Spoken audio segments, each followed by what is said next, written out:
Our last company before the break is Golden Mile Resources. This company has been busy with exploration success at the Quicksilver nickel cobalt discovery in WA. Please welcome the chairman of Golden Mile, Rhod Grivas.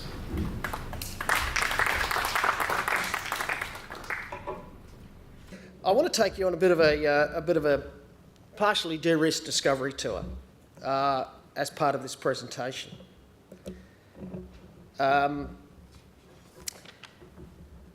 Everything in this presentation is based on information released to the ASX and can be found on our website. So the company listed in June of last year. So we haven't even had our first birthday. All the details are here. As I say, you can find it on our website, but we've got a very tight capital structure, being under a year old, with still 2.44 million of the 4.5 million we raised. And we plan to spend about $750,000 over the next quarter. So you should see plenty of information. We've still got some results to release from the previous quarter spend, and so there's going to be lots of information coming out over the next 3 months. So the discovery tour, it's broken into two phases. Phase one was the discovery in November of last year of what we call a supergene nickel zone, a quicksilver. And discovery phase two is about chasing the blue sky potential of a nickel sulphide at depth, starting at around 100 metres, and I'll go into that in a bit more detail. This slide shows what's happened over the past 11 months with the discovery at Quicksilver and what's happened since then. Oops, sorry. Sorry, this slide shows you example of our share price and the effect of making that discovery. The team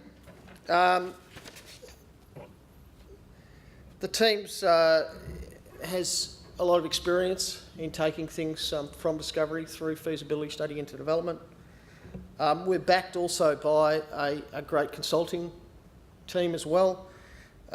Early on in the process, we engaged New Exco, who's associated with many of the nickel discoveries in Western Australia in the last several decades. And Lynn Weidenbar, likewise, has put his name to many of the resource estimations. So, you know, the advantage of being in WA is that you've got groups like that at your fingertips. And we lean on those two groups to fill in the gaps and give us that extra credibility. So, Quicksilver, where is it? Quicksilver's located near a place called Hyden, the Lake Grace. Hopefully there's no Freo supporters in here because it's Nick Fife territory. But it's off the main sort of Kalgoorlie Greenstone district, but it's not without discoveries in that part of the world. But it hasn't seen a lot of exploration, and part of the reason for that is that it's in wheatbelt country, and historically it's freehold. A lot of the land is freehold land, and a lot of the older generations in the 80s and 90s resisted exploration in that part of the world. There's been a generational change, and unfortunately, as a result of climate changes as well, down in those parts of the world, the farming is getting more challenging. The cycles, the drought cycles are getting larger and taking longer to recover from, and so they're very open to other alternatives. So they're the 4 or 5 farms that the tenement sits on are very open to us coming and exploring, and very encouraging. We work very closely with them. So you can see just here, well, you can't really see it very clearly, but this is what we call the Gerards. prospect. So the Quicksilver project is a 15-kilometre strike of an ultramafic that's sitting surrounded by granites. The Rhod prospect is actually sits in here. It's a ironstone hill with a laterite sitting on top of it, and this is a 4-kilometre strike of the Rhod's prospect. We've still got, you can see, I'll talk about this in a bit more detail, but you can see this is a plan view. So you can see all the drill holes that we've drilled to date. We've drilled over 10,000 metres of holes. We've got some results outstanding for an area in here. We've closed this area up in here. So we're expecting more results. You can see evidence of some of these results that we're getting at this supergene zone. I put this slide in just to give you a cross section. So this is a cross section through a part of the ore body. What stands out is, one, we've got these red zones of plus 1% nickel, but it also shows that the mineralisation is actually not sitting up at the ferruginous lateritic surface. There is a bit of mineralisation in here, but the majority of this mineralisation actually sits on the top of bedrock. And there's some evidence where we're actually getting some sulphides in the bedrock as well. So you're getting thick 20 plus up to 40 metre zones going between sort of 0.5% nickel up to 1.5%, and we've got numbers up to 3% nickel, with some cobalt in there as well. The cobalt sitting around the 0.5% to 0.1%, sorry, 0.05% to 0.1% cobalt in there as well. So it's a little bit not atypical. A lot of the laterites, the nickel laterites that sit around Kalgoorlie, have components of this in there as well, but this is unique in the sense that it's primarily just a siliceous zone sitting over the top of the bedrock.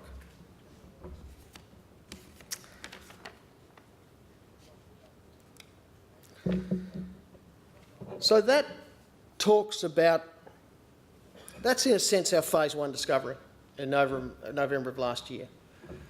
So we've got this supergene zone that underpins the value of the company. We've got an exploration target out of 20 to 40 million tonnes, between 0.5% and 1% nickel. We expect next quarter to be putting out a resource estimation, quantifying and qualifying that number into a JORC compliant 2012 resource.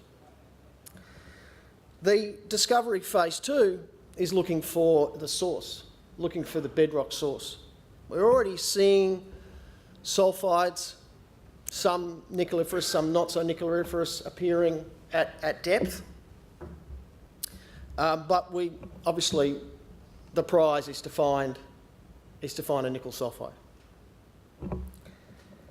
We ran some, and this is where we engaged New Exco, who are both geological but especially geophysical experts in the nickel space, and they interpreted and oversaw a moving loop EM survey that we ran across the 5 kilometres of strike over this area, 5 kilometres over that area through there. The results from that are exciting. And I'll read to you what we quoted in our release from their report, particularly relating to Anomaly 1, which is this anomaly that sits up here to the north. None of the drilling that we've done to date actually gets up to that anomaly.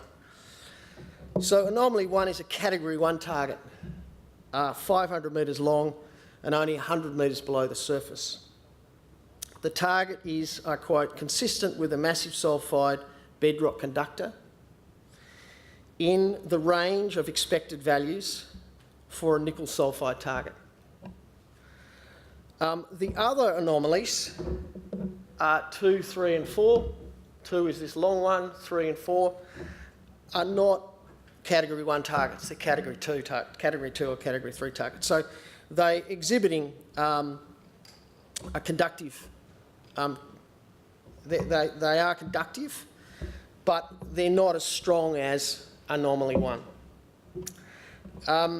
With the change in government in Western Australia, the bureaucratic process to actually get approvals to conduct drilling has taken a bit longer. Hopefully it's resolved now. So in the past we could get approvals for the earlier drilling programs in 10 days, a week to 10 days or 2 weeks. To get approvals to drill Anomaly 1 actually took us 2 months.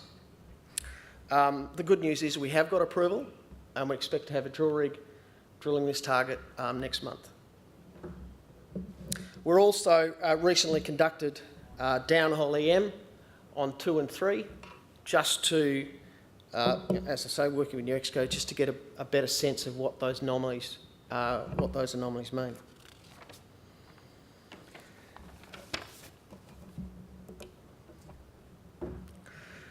So what's going to happen over the next few months? As I say, the discovery phase 2, the Sulphide drilling starts next month, and we're going to drill Anomaly 1. We're also going to continue to follow up on the supergene zone along strike and complete a resource estimation. Current strike of that supergene zone is just under 4 kilometres. We expect it to grow north and south. It's contained on the sides by the granite. And we're going to chase additional targets along the 15 kilometre strike and at depth. So we're going to roll out some further moving loop EM. And just in conclusion, my view is that the supergene mineralisation underpins the value of the company as it currently sits. The bedrock sulphide targets represent real blue sky potential. Thank you.